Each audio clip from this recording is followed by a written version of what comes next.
Hello students, एक बार फिर से स्वागत हमारे YouTube channel maths means Vipin sir में। देखिए, जो रिलेशन एंड फंक्शन आपको पढ़ा रहे थे उसी का सेकंड लेक्चर है। इसमें आपको आज का लेक्चर बहुत ही इम्पॉर्टेंट है, इसको पूरा देखिएगा। इसमें स्वतुल्य, सममित, संक्रामक, तुल्यता, संबंध सबके बारे में बताएंगे और ये बहुत ही इम्पॉर्टेंट चीज़ है, क्योंकि देखिए संबंध फलन फ्यूचर में कंपटीशन में भी पूछा जाता है। अच्छा, एक चीज़ और हम बार बार बोलते हैं हर वीडियो में, जिन्होंने चैनल को सब्सक्राइब ना किया हो सब्सक्राइब कर ले, ताकि आने वाले समय में आपको हर वीडियो का नोटिफिकेशन मिलता रहे। ये बहुत ज़रूरी है। नोटिफिकेशन इसलिए ज़रूरी है ताकि आप को मतलब नोटिफिकेशन मिलता रहेगा तो हर एक चैप्टर के हर वीडियो को नोटिफिकेशन मिलेगा, तो आप पढ़ते रहेंगे कंटिन्यू।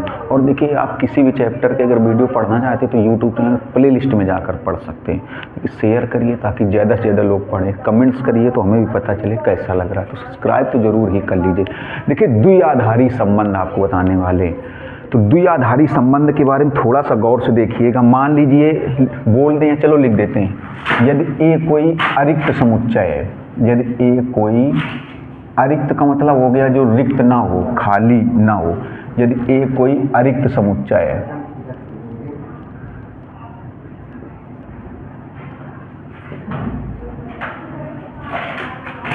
अरिक्त समुच्चय है, तो यदि ए कोई अरिक्त समुच्चय है तो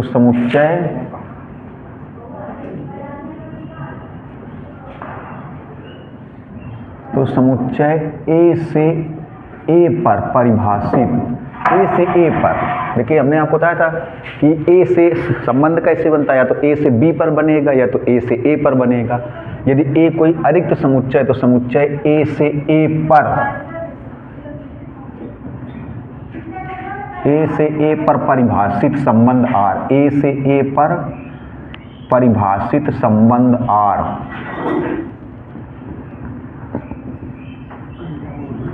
समुच्चय। यदि ए कोई अरिक्त समुच्चय है तो समुच्चय ए से ए पर परिभाषित संबंध आर द्विआधारी संबंध कहलाता है। द्विआधारी संबंध कहलाता है, ये चीज जरूर ध्यान। द्विआधारी मतलब ए से ए पर।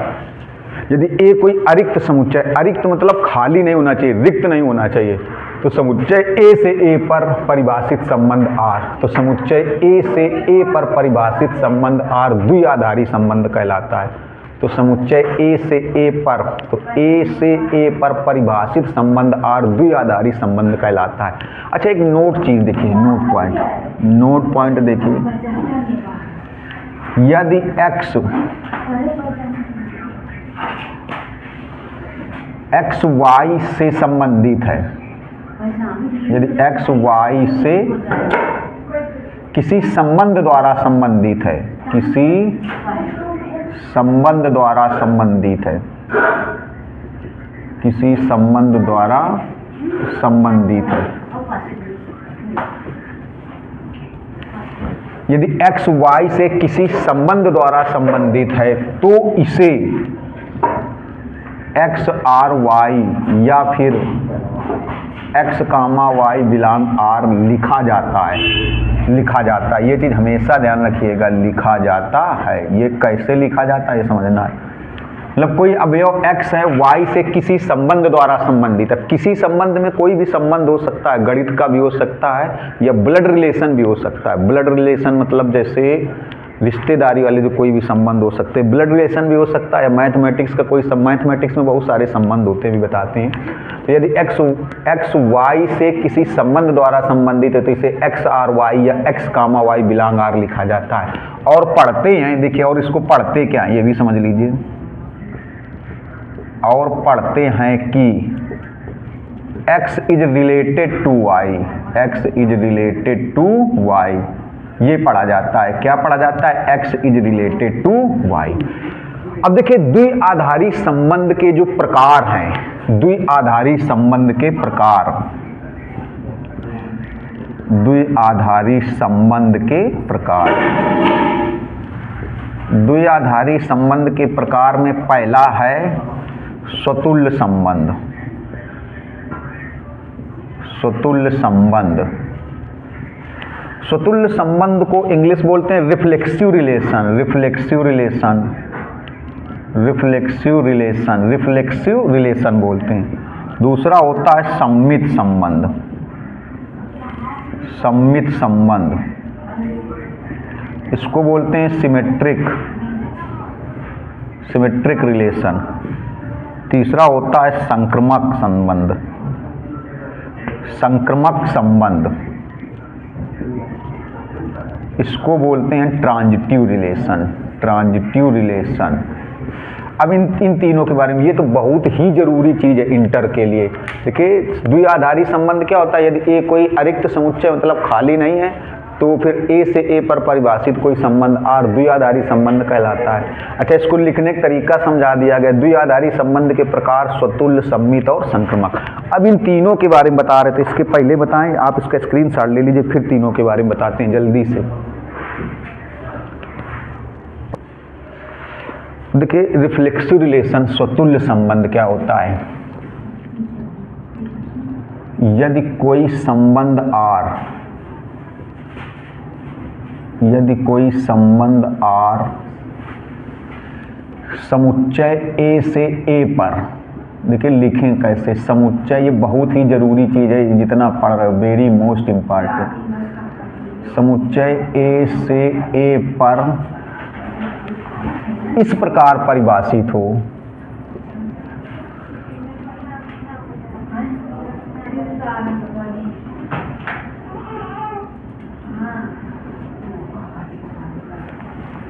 यदि कोई संबंध आर समुच्चय ए से ए पर इस प्रकार परिभाषित हो कि x का संबंध, कि x का संबंध,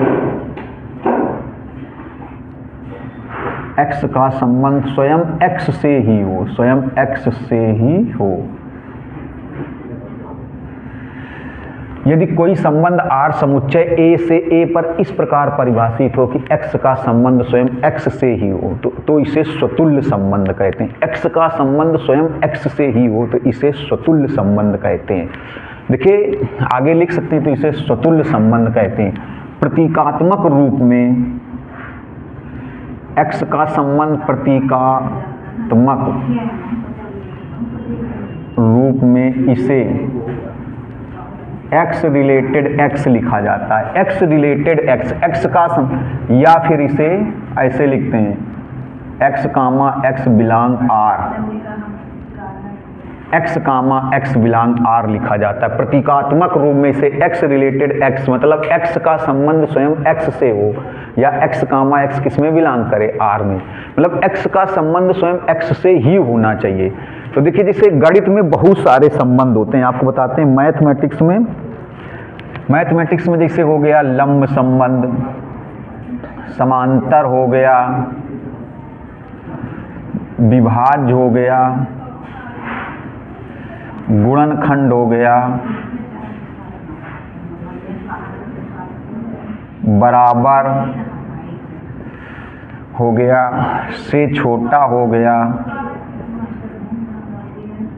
से बड़ा हो गया, लंब समांतर विभाज्य गुणनखंड बराबर से छोटा से बड़ा, और भी होंगे कई सारे संबंध इस तरीके के। जैसे ये गणित के संबंध हैं, तो इनमें से कौन सा संबंध अगर देखा जाए स्वतुल्य है, एक मिनट देख लें, कट तो नहीं रहा है, इनमें से कौन सा संबंध स्वतुल्य है। देखिए गणित में बहुत सारे संबंध, ब्लड रिलेशन में तो लंब समांतर विभाज्य गुणनखंड बराबर से छोटा से बड़ा, इस तरीके के बहुत सारे संबंध हैं गणित में, और भी हैं इत्यादि, मतलब ऐसा नहीं कितने हैं। तो इनमें से कौन सा संबंध स्वतुल्य है, आपको देखना होगा कौन सा स्वतुल्य है। जैसे आपसे कह दिया जाए, अगर कह दिया जाए कि x is parallel to y, x समांतर है y के, तो देखिएगा x अगर समांतर है y के तो x खुद x के भी समांतर होगी, कोई भी रेखा स्वयं के समांतर होगी। x अगर y के समांतर है, अगर x y के समांतर है तो x स्वयं x के भी समांतर होगी, x स्वयं x के भी समांतर होगी, क्योंकि x का संबंध x से ही चेक करते हैं। अगर सवाल में y भी दिया गया है तो x का संबंध x से ही चेक करते हैं, x का संबंध x से ही चेक करते हैं। अगर x y के समांतर है तो x x के भी समांतर होगी। तो देखिए यहाँ पर जैसे कह दीजिए समांतर संबंध, ये स्वतुल्य है, समांतर संबंध जो है स्वतुल्य है, जैसे मैं आपको बता रहा है समांतर संबंध स्वतुल्य। अगर कह दिया जाए x, देखिए जैसे एक लाइन ये x है, एक लाइन ये y है, x लंब है y पर, x लंब है y पर। चलिए x अगर y पर लंब है तो x खुद पर लंब नहीं हो सकती। जैसे ये है, मान लीजिए ये एक लाइन मान लो x है, ये y है, तो x y पर लंब है, लेकिन x खुद x पर लंब नहीं होगी। कोई भी रेखा स्वयं पर लंब नहीं हो सकती है, कोई भी रेखा स्वयं से 90 डिग्री का कोण नहीं बना सकती है। तो यहाँ पर जो लंब संबंध है वो स्वतुल्य नहीं है, क्योंकि कोई भी रेखा स्वयं पर कभी लंब नहीं हो सकती। अगर x एक रेखा y पर लंब है तो x x पर लंब नहीं होगी, x खुद x पर लंब नहीं होगी। कोई भी रेखा स्वयं पर कभी लंब नहीं हो सकती, इसलिए लंब संबंध स्वतुल्य नहीं है। जैसे विभाज्य है, ये भी है, ये स्वतुल्य है। क्यों? जैसे कह दीजिए 4 8 को विभाजित करता है, थोड़ी देर के लिए समझिएगा।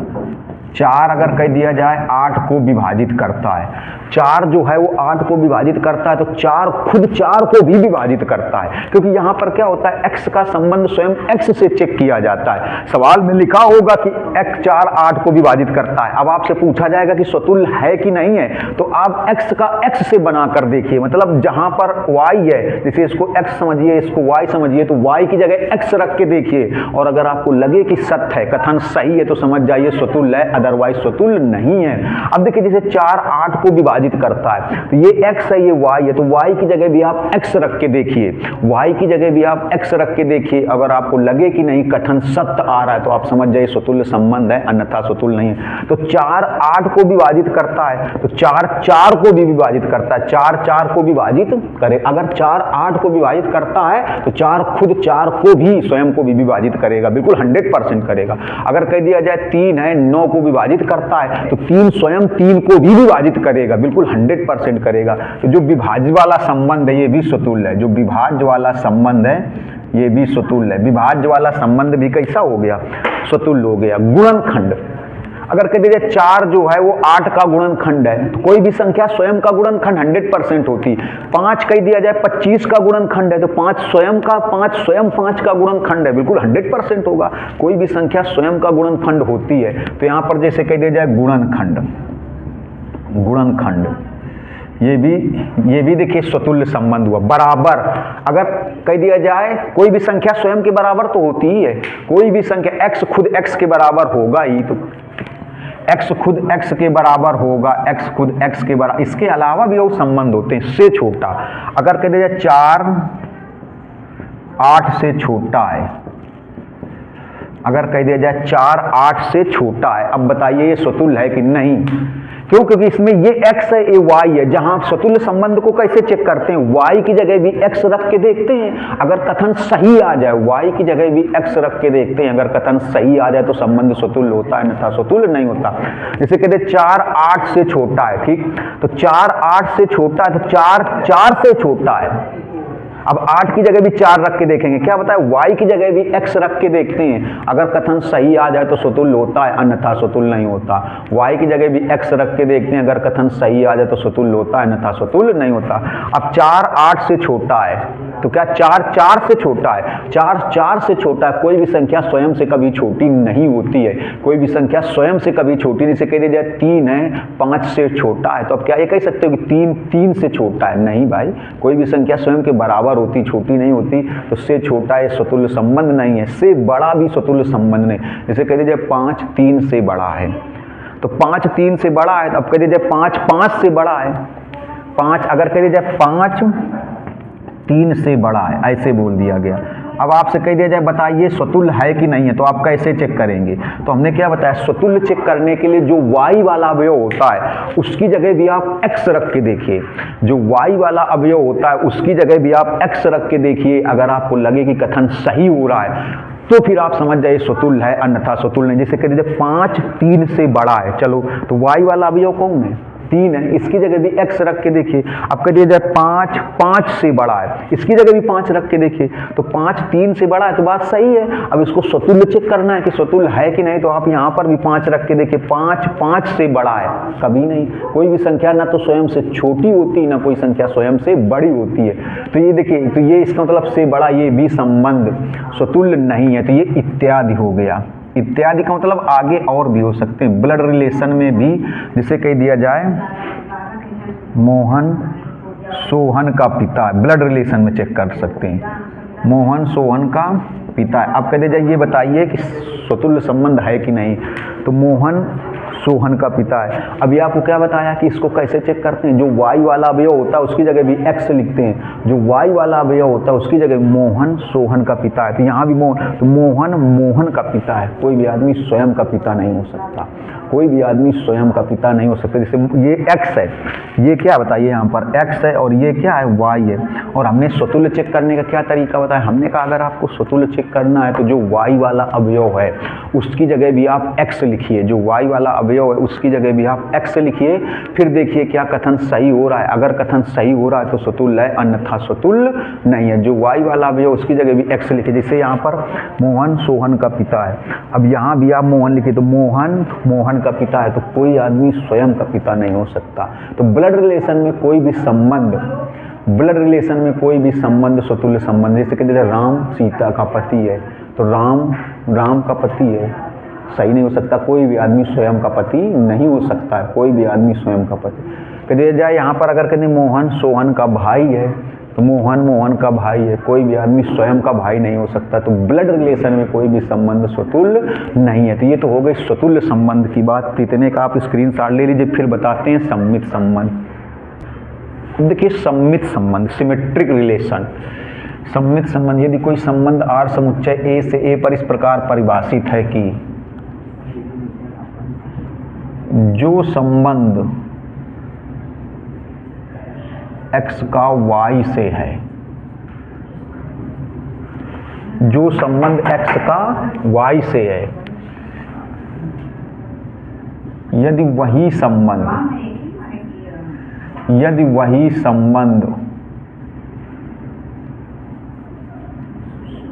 y का x से हो जाए,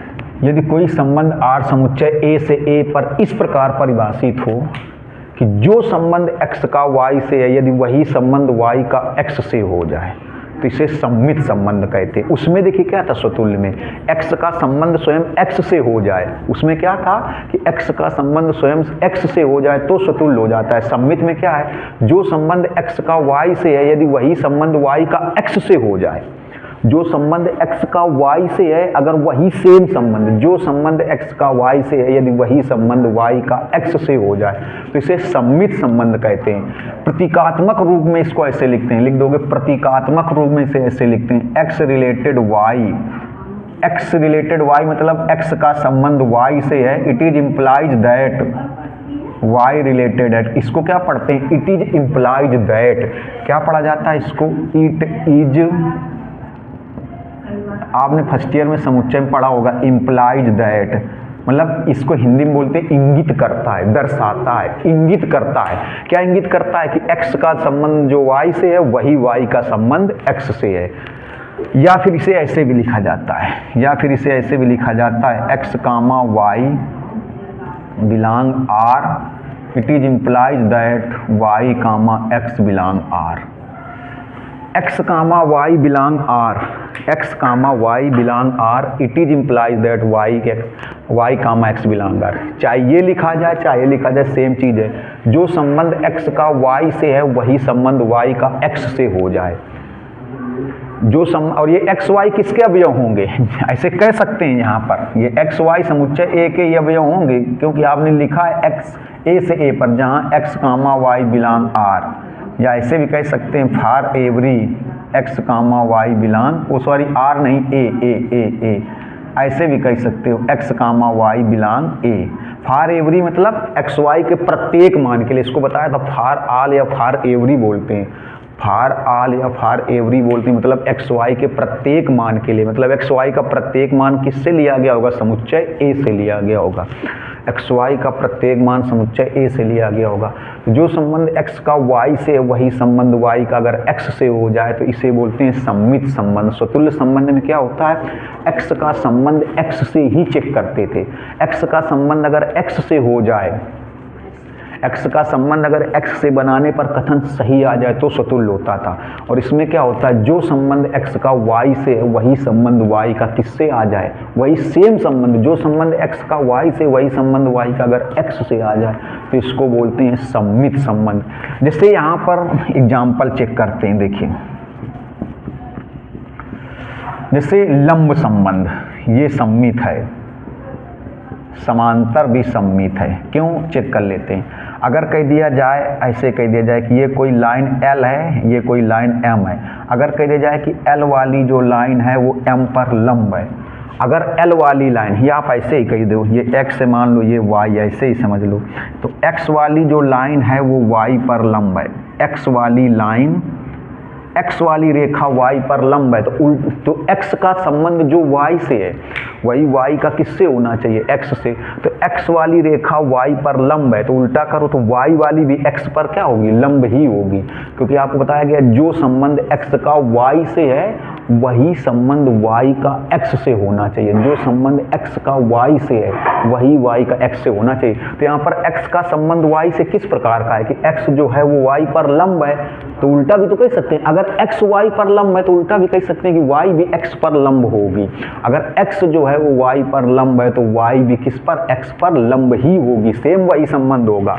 अगर x वाली रेखा, क्योंकि जो संबंध x का y से है वही संबंध y का किससे होना चाहिए, x से। तो अगर x वाली रेखा y पर लंब है तो अगर उल्टा बोले तब भी वही संबंध होगा, x y पर लंब है तो y भी तो x पर लंब ही होगी। तो लंब संबंध। समांतर में देखिए, जैसे कह दी जाए कोई रेखा ये x हो, ये रेखा y, अगर कह दी जाए x y के समांतर है, अगर x y के समांतर है तो उल्टा भी तो कह सकते हैं कि y भी x के समांतर है।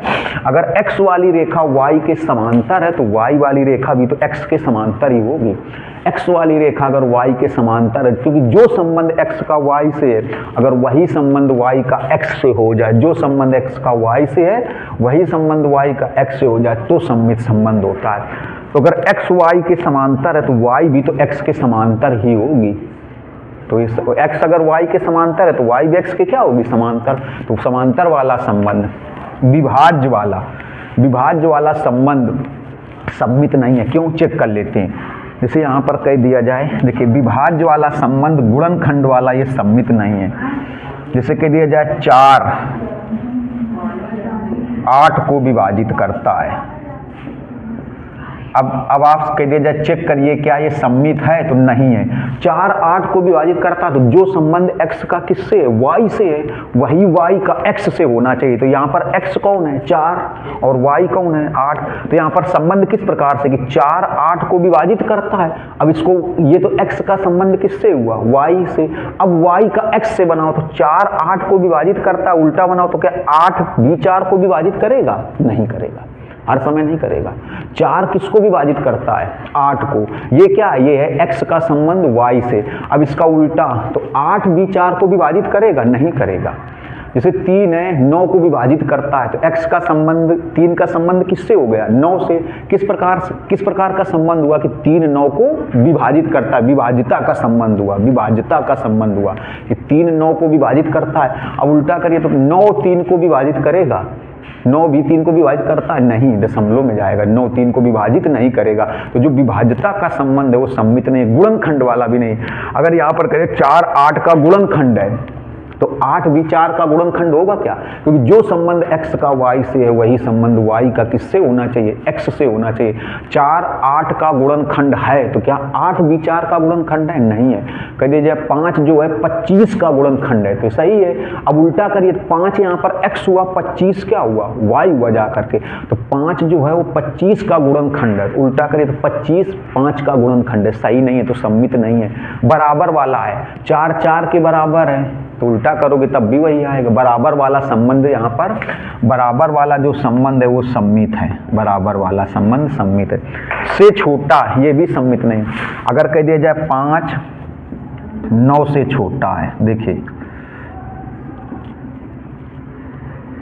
5 जो है 9 से छोटा है, 5 9 से छोटा है, उल्टा करिए, 5 9 से छोटा है, उल्टा करिए, 9 5 से छोटा है, नहीं सही होगा। x का संबंध किससे है? y से। तो 5 का संबंध किससे? 9 से। किस प्रकार का संबंध है कि जो 5 है वो 9 से छोटा है, तो उल्टा करिए, तो क्या 9 भी 5 से छोटा है? नहीं होगा। 5, क्योंकि जो संबंध x का y से, वही संबंध अगर y का x से बन जाए, वही सेम संबंध अगर y का x से बन जाए तो सम्मित होगा। जो 5 है वो 9 से छोटा है, लेकिन जो 9 है वो 5 से छोटा नहीं है। जो 5 है वो 9 से छोटा है, लेकिन जो 9 है वो 5 से छोटा नहीं है, तो सम्मित नहीं है। यहाँ पर से बड़ा ये भी नहीं है। अगर उल्टा कह दिया जाए कि यहाँ पर ऐसे कह दिया 9 5 से बड़ा है, जो 9 है वो 5 से बड़ा है, तो यहाँ पर x कौन हुआ? 9, और y कौन हुआ? 5। उल्टा करके देखिए तो x का संबंध किससे है? y से। मतलब 9 का संबंध किससे है? 5 से। लेकिन किस प्रकार का संबंध है कि 9 बड़ा है किससे? 5 से। अब उल्टा करिए तो 9 5 से बड़ा है, तो 5 भी 9 से बड़ा होगा क्या? 9 जो है वो 5 से बड़ा है, उल्टा करिए तो क्या 5 भी 9 से बड़ा होगा? नहीं।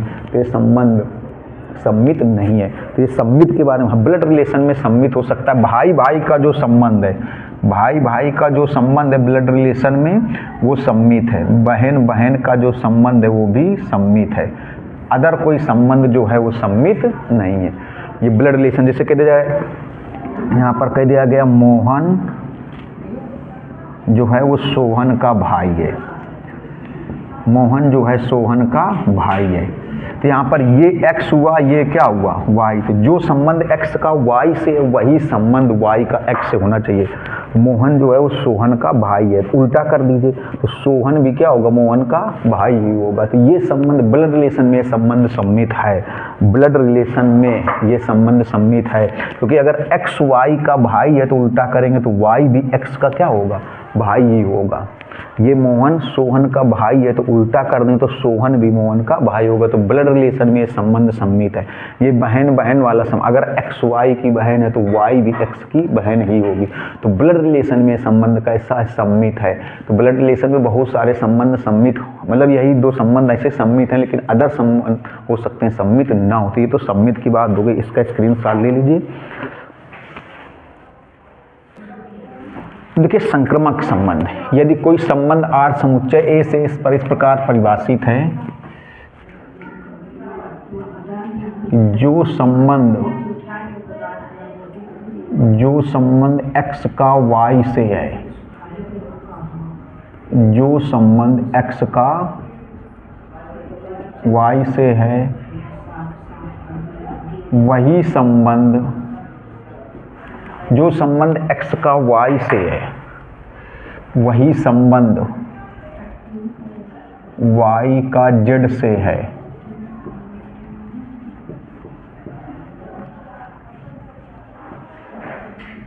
यदि वही संबंध, जो संबंध x का y से है, देखिए स्वतुल्य संबंध में केवल एक अवयव ई की जरूरत थी, x का x से संबंध हो जाए। भले सवाल में 2 दिए होंगे, लेकिन हमने क्या होता है, कैसे चेक करोगे स्वतुल्य को? जो y होगा उसकी जगह भी x रख के देखो, अगर कथन सही आ जाए तो स्वतुल्य है। और सम्मित के लिए 2 x का y से, वही y का x से, इसमें 3 हो जाते हैं x y z। जो संबंध x का y से है, वही संबंध y का z से है। वही संबंध मान लेते हैं, ये अपने आप समझ लेते हैं कि जो संबंध x का y से है, तो अपने आप समझ लेते हैं कि वही संबंध y का किससे? z से। यदि वही संबंध x का z से हो जाए, x का z से हो जाए, यदि वही संबंध x का z से हो जाए तो इसे संक्रमक संबंध कहते हैं। जो संबंध x का y से है, सपोज कर लेते हैं, मान लेते हैं कि वही संबंध y का किससे है? z से है। जो संबंध x का y से है, तो सपोज कर लेते हैं वही संबंध y का किससे है? z से है। लेकिन यदि वही संबंध x का z से निकल करके आ जाए तो इसे संक्रमक संबंध कहते हैं। देखिए प्रतीकात्मक रूप में इसको कैसे लिखा जाता है,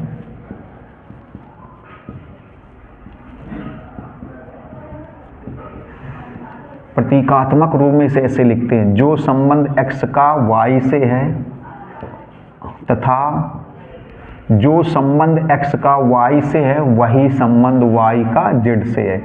जो संबंध x का y से है, x is related to y, x is related to y, वही संबंध y का z से है।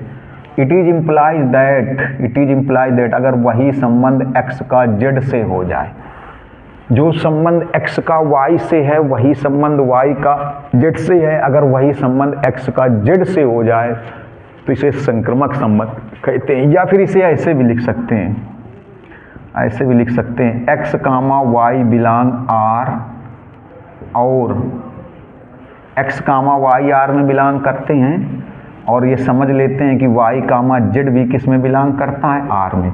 देखिए x कामा y R में बिलोंग करता है, y कामा z भी किस में बिलोंग करता है, R में। It is implies that x comma z, इसको देखो ये मैचिंग वाला हटा दो, ये मैचिंग वाला हटा दो, ये मैचिंग मतलब ये भी y और ये भी y, मैचिंग वाला हटा दो तो क्या आएगा, x comma z belong R, x comma z belong R, तो संक्रमक संबंध हुआ, संक्रमक संबंध हुआ। अब देखिए जो लंब संबंध है वो संक्रमक नहीं है, जैसे चेक करते हैं, कुछ लंब संबंध संक्रमक नहीं है, समांतर वाला संबंध संक्रमक है। चेक कर लेते हैं कैसे। लंब वाला संक्रमक क्यों नहीं, जैसे मान लो थोड़ी देर के लिए कि एक रेखा ये x है और ये y है, x वाली देखिए y पर लंब है और y वाली ये z पर लंब है, देखो ये 90 और ये भी 90, क्योंकि जो संबंध x का y से है वही संबंध y का किससे है, z से, और सिद्ध क्या होना चाहिए, वही संबंध x का z से सिद्ध होना चाहिए। देखिए स्वतुल्य में क्या था, x का संबंध x से ही सिद्ध हो जाना चाहिए। हमने बोला कि अगर सवाल में दो अवयव लिख करके आ रहे हैं तो आपको स्वतुल्य कैसे चेक करोगे, जो दूसरा वाला अवयव होगा, स्वतुल्य कैसे चेक करोगे, जो दूसरा वाला अवयव होगा उसकी जगह भी पहला वाला अवयव रख के देखोगे, और अगर कथन सही बन जाए, अगर सवाल में कहीं पर दो अवयव लिख करके आ रहे हैं और वहां पर आपको स्वतुल्य संबंध चेक करना हो तो जो दूसरा वाला अवयव होगा उसकी जगह आप पहला वाला अवयव रख करके देखना, अगर कथन सही बन जाए तो स्वतुल्य है, अन्यथा स्वतुल्य नहीं है। सम्मित कैसे चेक करोगे, अब सवाल में दो अवयव होंगे, x का y से कोई संबंध दिया होगा, उसको उल्टा करके देखना, अगर वही सेम संबंध बन जाए तो सम्मित होगा। हमने क्या होता है, कैसे चेक करोगे सम्मित, अगर सवाल में x का संबंध किससे होगा, y से, अब उसको उल्टा करके देखो, अगर वही सेम संबंध बन जाए तो समझ जाओ सम्मित है। जैसे x का संबंध y से है, उल्टा करोगे तो y का वही संबंध किससे आना चाहिए, x से आना चाहिए, तो सम्मित हो जाएगा। संक्रमक कैसे चेक करोगे, सवाल में हो सकता दो ही अवयव दिए हों, तो संक्रमक कैसे चेक करोगे, जो संबंध x का y से दिया हो वही आप अपने दिमाग में y का z से मान लेना। जो संबंध सवाल में x का y से दिया हो वही संबंध आप y का किससे मान लेना, z से, लेकिन वही संबंध x का फिर z से सिद्ध होना चाहिए, वही संबंध x का z से सिद्ध होना चाहिए। जो संबंध x का y से दिया होगा सवाल में, जो संबंध x का y से दिया होगा वही संबंध आप y का किससे समझ लोगे, z से समझ लोगे, लेकिन वही संबंध फिर x का z से सिद्ध होना चाहिए। ठीक, तो हमने क्या होता है, लंब वाला जो संबंध है गणित में, मैथमेटिक्स में, वो सम्मित संक्रमक नहीं है। क्यों, x देखिए y पर लंब है और y किस पर लंब है, z पर। आप देख सकते हो फिगर में, x वाली रेखा y पर लंब है और y वाली z पर लंब है, लेकिन जो x है वो z पर लंब नहीं है। जो x है वो z पर लंब नहीं होगी, आप देख सकते हो x z के क्या हो जाएगी, समांतर हो जाएगी, तो x z पर लंब नहीं है, तो यहाँ पर ये जो संबंध है ये लंब नहीं है। समांतर संबंध जो है, समांतर संबंध, जैसे यहाँ पर कहते x वाली रेखा y के समांतर है और y वाली रेखा z के समांतर है। x वाली देखिए y के समांतर है, y किसके समांतर है, z के, तो आप देख सकते हो x भी z के समान, क्योंकि जो संबंध x का y से है वही संबंध y का किससे है, z से, और वही x का z से होना चाहिए। तो x जो है y के समांतर है और y किसके समांतर है, z के, तो आप देख सकते हो x भी z के समांतर होगी। विभाज्य वाला संबंध भी, विभाज्य वाला संबंध भी यहाँ पर संक्रमक है। क्यों, जैसे आपसे कह दे जब विभाज्य वाला संबंध क्यों संक्रमक है, देखिए विभाज्य वाला इसलिए संक्रमक है, जैसे कहते 4 8 को विभाजित करता है, थोड़ा समझिएगा, 4 8 को क्या करता है, विभाजित करता है, और जो संबंध x का y से है और 8 जो है 16 को विभाजित करता है, वही संबंध y का z से है। जो संबंध x का y से है, 4 किसको विभाजित करता है, 8 को विभाजित करता है, और 8 किसको विभाजित करता है, 16 को विभाजित करता है। 4 जो है वो 8 को विभाजित करता है और 8 जो है वो 16 को विभाजित करता है। 4 जो है वो 8 को विभाजित करता है, 8 जो है 16 को। तो जो संबंध x का y से है, ये देखो y कौन है यहाँ पर 8, और यहाँ भी y कौन है 8, ये z हो गया, x कौन हो गया 4, y कौन हुआ 8, यहाँ y भी 8, z कौन हो गया 16। तो जो संबंध x का y से है वही संबंध y का किससे है, z से। और अगर वही संबंध x का z से सिद्ध हो जाए तो देखो x का 4 का संबंध किससे है, 8 से, क्या कि 4 8 को विभाजित करता है, और 8 का संबंध किससे, 16 से, कि 8 किसको विभाजित करता है, 16 को। अब ये चेक करिए क्या x का वही संबंध z से है, तो x कौन है 4 और z कौन है 16, तो है 4 किसको विभाजित करता है, 8 को, 8 किसको विभाजित करता है 16 को। तो जो 4 है, देखिए ये x, ये जो x है और ये z है, तो 4 16 को भी विभाजित करेगा, बिल्कुल 100% सही है। 4 किसको विभाजित करता है, 8 को। देखिए y मैच करना चाहिए, देखो ये y है, ये y है, ये x है, ये y है, तो y तो दोनों जगह सेम रहेगा, और ये z हो गया। 4 किसको विभाजित करता है, 8 को, 8 किसको विभाजित करता है 16 को, तो जो 4 है वो भी किसको विभाजित करेगा 16 को। तो विभाज्यता वाला संबंध यहाँ पर संक्रमक है, गुणनखंड वाला भी होगा। इसी में कह सकते हैं 4 8 का गुणनखंड है और 8 16 का गुणनखंड है। जो 4 है वो 8 का गुणनखंड है, और जो 8 है वो 16 का गुणनखंड है। जो 4 है वो 8 का गुणनखंड है, जो 8 है वो 16 का गुणनखंड है। तो जो 4 है वो 16 का गुणनखंड भी हो जाएगा। बराबर वाला भी होगा, x y के बराबर, y z के बराबर है तो x भी z के बराबर होगा। से छोटा वाला भी, से छोटा से बड़ा, तो यहाँ पर विभाज्य गुणनखंड लिख देना, से छोटा से बड़ा, ये सब कैसे हैं, संक्रमक हैं। से छोटा वाला क्यों, देखिए से छोटा या से बड़ा वाला क्यों लिख देना, यहाँ पर विभाज्यता गुणनखंड बराबर से छोटा, लंब वाला नहीं था, से छोटा जैसे कह दिया जाए 9, ऐसे कह दिया 9 है 14 से छोटा है, मान लो ऐसे कह दिया जाए 9 14 से छोटा है, तथा 14 जो है वो 16 से छोटा है।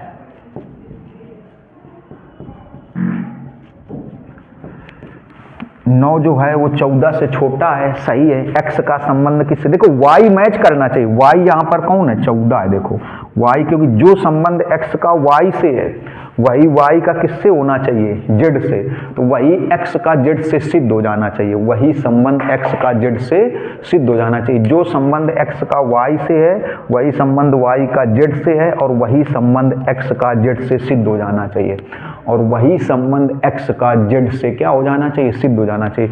देखो 9 क्या है 14 से छोटा है, तथा 14 जो है वो 16 से छोटा है। तो 9 और 14 के बीच में काय का संबंध है, छोटा का, तो x y के बीच में छोटा का संबंध, y और z के बीच में भी छोटा। जो संबंध x का y से वही y का z से, और वही x का z से सिद्ध होना चाहिए। तो जो 9 है वो 14 से छोटा है, तथा 14 किससे छोटा है, 16 से।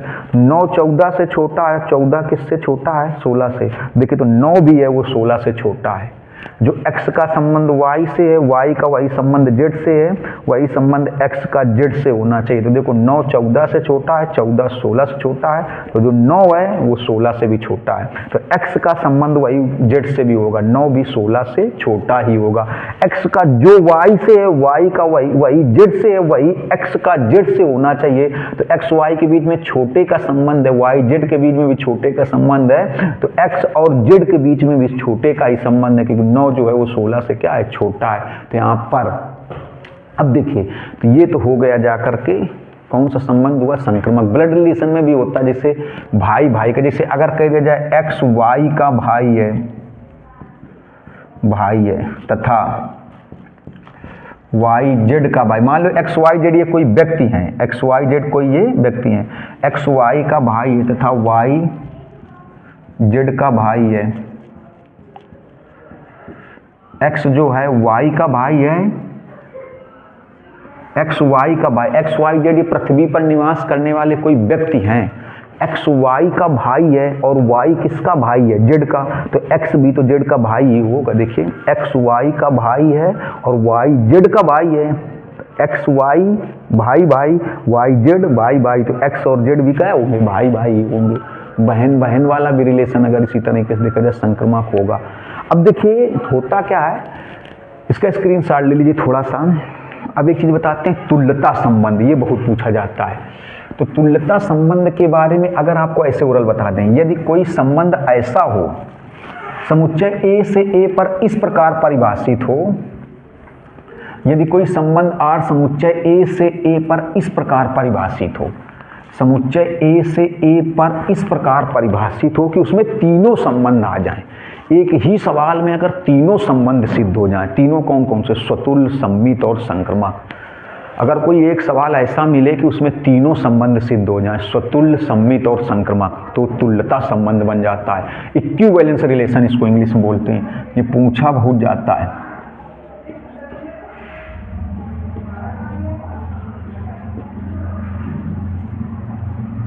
तुल्यता संबंध, यदि कोई संबंध आर समुच्चय ए से इस प्रकार परिभाषित हो कि वह, अगर आ जाए बोर्ड एग्जाम में तो लिखेंगे कैसे, समझिए, कि वह स्वतुल्य कामा सम्मित कामा संक्रामक हो। यदि कोई संबंध आर समुच्चय ए से ए पर इस प्रकार परिभाषित हो कि वह स्वतुल्य, सम्मित और संक्रामक हो, स्वतुल्य, सम्मित और संक्रामक हो, तो उसे तुल्यता संबंध कहते हैं। बोर्ड एग्जाम में आएगा तो कैसे लिखेंगे, उसके लिए बता रहे कि यदि कोई संबंध आर समुच्चय ए से ए पर इस प्रकार परिभाषित हो कि वह स्वतुल्य, सम्मित और लगा देना यहाँ पर, और संक्रामक हो फिर लिख देना, तो उसे तुल्यता संबंध कहते हैं। और आप ऐसे भी लिखेंगे, देखिए अभी एग्जाम में आए परिभाषा कैसे लिखे, इतना तो लिखेंगे कि उसे तुल्यता संबंध कहते हैं। अब स्वतुल्य के लिए क्या होता था, x comma x belong R for every x belong A, ऐसे लिखेंगे। X comma x belong R, क्योंकि एक्स का संबंध किससे था, एक्स से था। For every x belong A, for all इसको बोलते हैं, मतलब एक्स का प्रत्येक मान, एक्स का प्रत्येक मान किससे लिया गया होगा, समुच्चय ए से लिया गया होगा, या कह सकते हैं एक्स के सभी मान ए से ही लिए गए होंगे, समुच्चय ए से, क्योंकि समुच्चय ए से ए पर ही परिभाषित है। तो ये देखो स्वतुल्य के बारे में ऐसे लिखेंगे। अगर तुल्यता आ जाए तो आप कैसे लिखेंगे, कैसे आपको बोर्ड एग्जाम में नंबर मिलेंगे, ये बताया जा रहा है। अब देखिए क्या था, सम्मित में क्या था, एक्स का जो संबंध किससे है, वाई से, एक्स कामा वाई आर में बिलोंग करते हैं, इट इज इम्प्लाइज दैट जो संबंध एक्स का वाई से है, वही संबंध वाई का किससे होना चाहिए, एक्स से। और ये एक्स कामा वाई, या कह सकते हैं for every X comma Y belong R, मतलब एक्स वाई के सभी मान, फॉर एवरी या फॉर ऑल इसको बोलते हैं, फॉर एवरी या फॉर ऑल, मतलब फॉर एवरी मतलब प्रत्येक मान, या कह दिया जाए प्रत्येक का मतलब सभी, प्रत्येक में कोई छूटेगा थोड़ी, अगर प्रत्येक बोल दिया जाए तो प्रत्येक मतलब क्या हुआ, सभी हुए, कोई छूटेगा नहीं। मतलब एक्स वाई के सभी मान या एक्स वाई का प्रत्येक मान किससे लिया गया होगा, समुच्चय ए से लिया गया होगा। एक्स वाई का प्रत्येक मान समुच्चय ए से लिया गया होगा। अब तीसरे में क्या दर्शा देंगे, संक्रामक। तो संक्रामक में क्या था कि एक्स कामा वाई, एक्स का जो संबंध वाई से है तथा वाई का वही संबंध किससे, वाई का वही संबंध किससे है, जेड से। एक्स का जो संबंध वाई से है, वाई का वही संबंध जेड से है, तो वही संबंध एक्स का जेड से होना चाहिए, वही संबंध एक्स का किससे होना चाहिए, जेड से।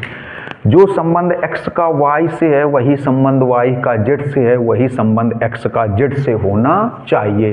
तो x कामा y r में बिलोंग करता है, y कामा z भी r में बिलोंग करता है, तो x कामा z भी r में बिलोंग करना चाहिए। फॉर एवरी एक्स वाई या for all x y z belong A, मतलब एक्स वाई जेड के प्रत्येक मान या एक्स वाई जेड के सभी मान किससे लिए गए होंगे, समुच्चय ए से लिए गए होंगे। इतने का स्क्रीनशॉट लीजिए जरा जल्दी से, स्क्रीनशॉट तुल्यता संबंध तक हुआ। देखिए एक चीज और समझ लीजिए, प्रतिसम्मित संबंध, इसको एंटी सिमेट्रिक बोलते हैं, प्रतिसम्मित संबंध।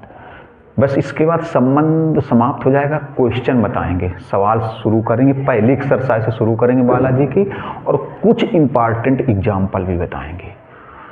देखिए पहली एक्सरसाइज तो बताएंगे और कुछ इम्पॉर्टेंट एग्जाम्पल भी बताएंगे, कुछ अच्छे एग्जाम्पल भी बताए जाएंगे। तो यदि कोई संबंध आर समुच्चय ए से ए पर इस प्रकार परिभाषित हो कि x रिलेटेड y हो तथा वह कह सकते हैं y रिलेटेड x हो, it is implies that x बराबर y, मतलब x का संबंध y से हो, वही संबंध y का x से हो, लेकिन ये केवल तभी संभव हो जब x y बराबर हो।